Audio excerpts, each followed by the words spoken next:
Why would you rent an apartment for 3 months when we have 2 free rooms? One for you and one for the kids, Annette proposed to Sam and his wife after learning about their plans for a major renovation. That's a great idea, Tina. Let's stay at Mom's, Sam exclaimed, clearly excited by the thought. Tina, however, felt a wave of dread. The idea of living in her mother-in-law's house for 3 months under someone else's rules was far from appealing. But Sam was enthusiastic, and the kids exchanged eager glances.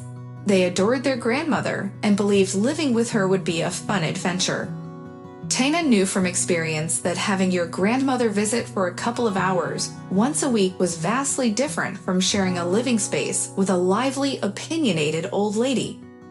She had learned this firsthand when she lived with her grandmother for a couple of years after finishing school.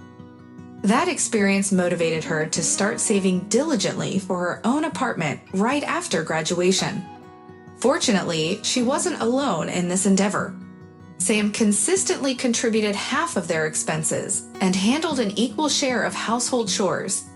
They had established this rule to avoid the common scenario where one partner bears the brunt of domestic duties while the other lounges on the couch.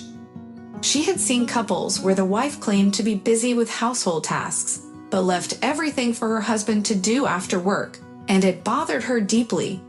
For Tina and Sam, their arrangement was logical and fair. Even if one had to compromise occasionally, it was based on reason rather than arbitrary preferences.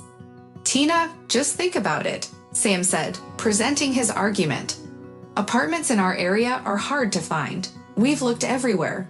That means the kids would have to walk half an hour to school or take the bus, which would mean waking up early and dealing with a crowded ride. Plus, Mary gets carsick, remember?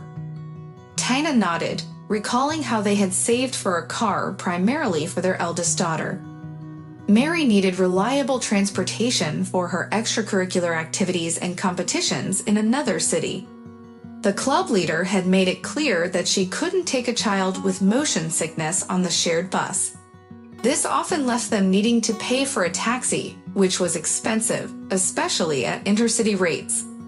Having a car would make things easier and more convenient for shopping trips. She could manage on her own without dragging the whole family along. Mom lives in the same area, Sam continued.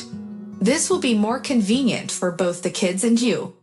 You won't have to wake up earlier or spend extra time traveling. Plus, we'll save on rent. Sure, we might need to compromise and exercise some patience. But if it gets too difficult, we can always fall back on the rental plan. His reasoning made sense, so Tina reluctantly agreed. As expected, challenges arose right from the first day. Her mother-in-law began to critique Tina's cooking, claiming it wasn't healthy enough for the children. You don't wash the clothes properly, and you need to teach Mary that she shouldn't wash her socks and underwear in the same water, she scolded. Grandma, why not? I change my socks and underwear every day. I don't wear them for a week like some people do. Plus, my shoes are clean, Mary retorted, which only led her grandmother to yell that Tina hadn't taught her daughter proper hygiene, and they would need to remedy that immediately. Mom, can I have $100? I want to buy some decent food on the way to school, Mary asked before leaving the house the next day, ensuring her grandmother wouldn't overhear their conversation.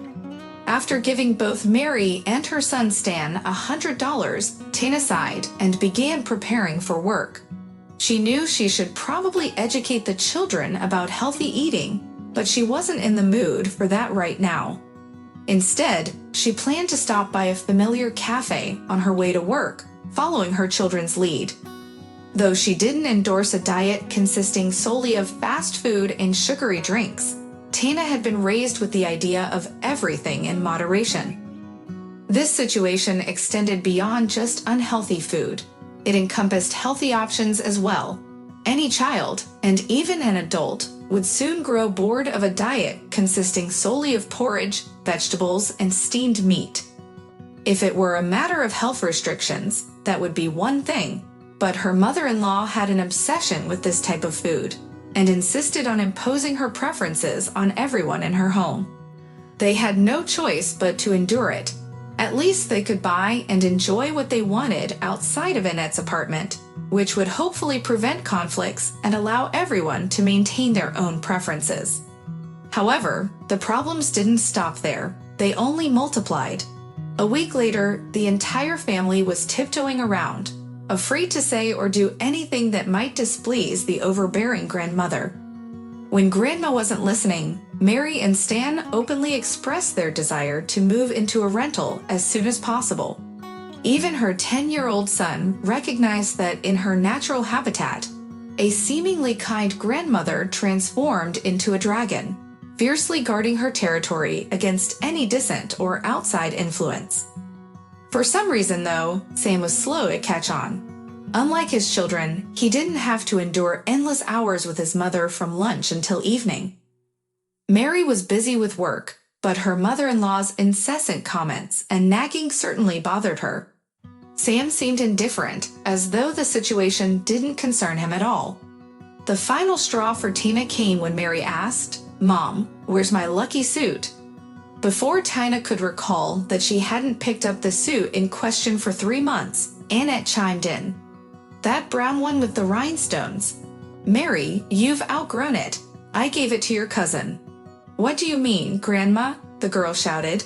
"That's mine. How could you do that? You were going through my closet." "Watch your tone. And I wasn't going through your things. I was just checking for anything unnecessary." At those words, Sam turned pale and rushed into their room. He emerged less than a minute later, his face flushed with anger. "Mom, where's the money?" "What money?" His mother-in-law feigned ignorance. "Oh, you mean the cash in the nightstand," she added, seemingly recalling the information only upon seeing her son's furious expression and clenched fists. "I needed it urgently, so I borrowed it. We're family. We should help each other."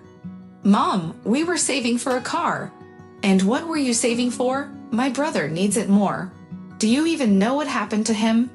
"I know. He got into trouble again, and you're just going to pay for it as usual." "Well, he scratched the bumper of some tough guy. It was his fault, but he has connections. Should I just sit back and watch while they throw my son in jail? He paid the damages and is innocent.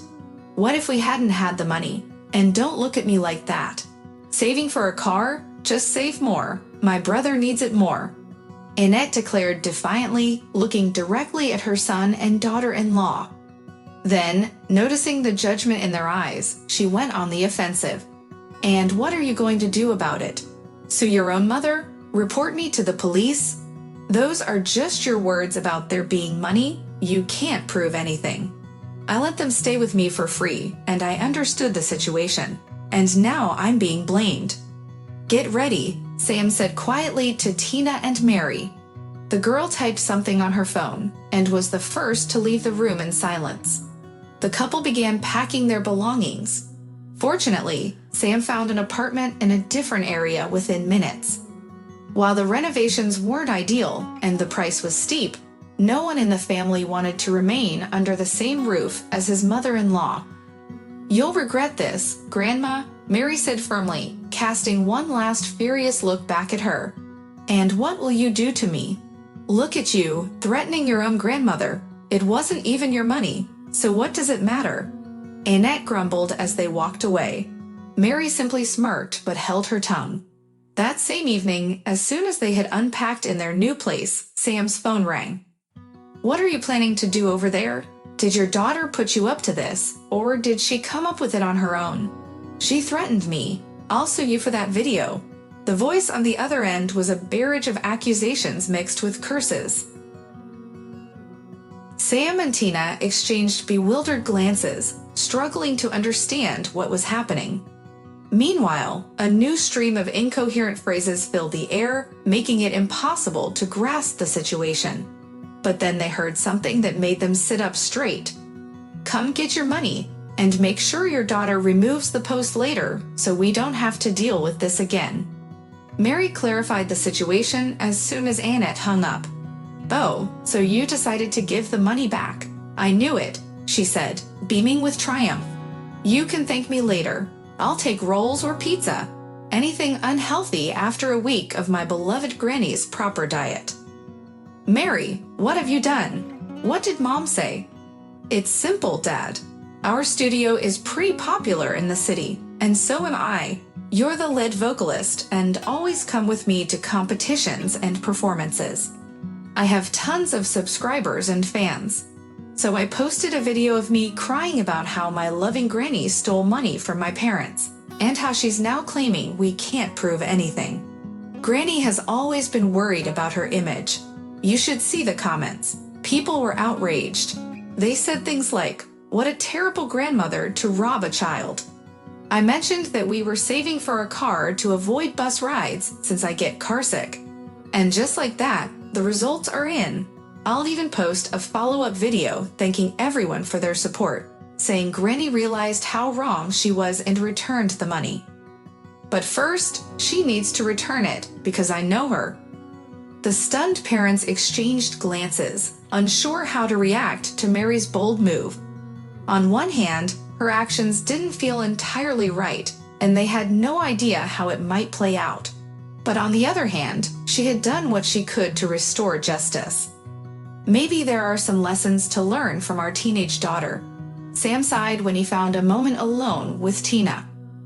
I should have better protected our family, even from the other side of it. I promise I won't let that happen again. I'll take your word for it. I won't even make you provide video evidence, Tina replied with a smile.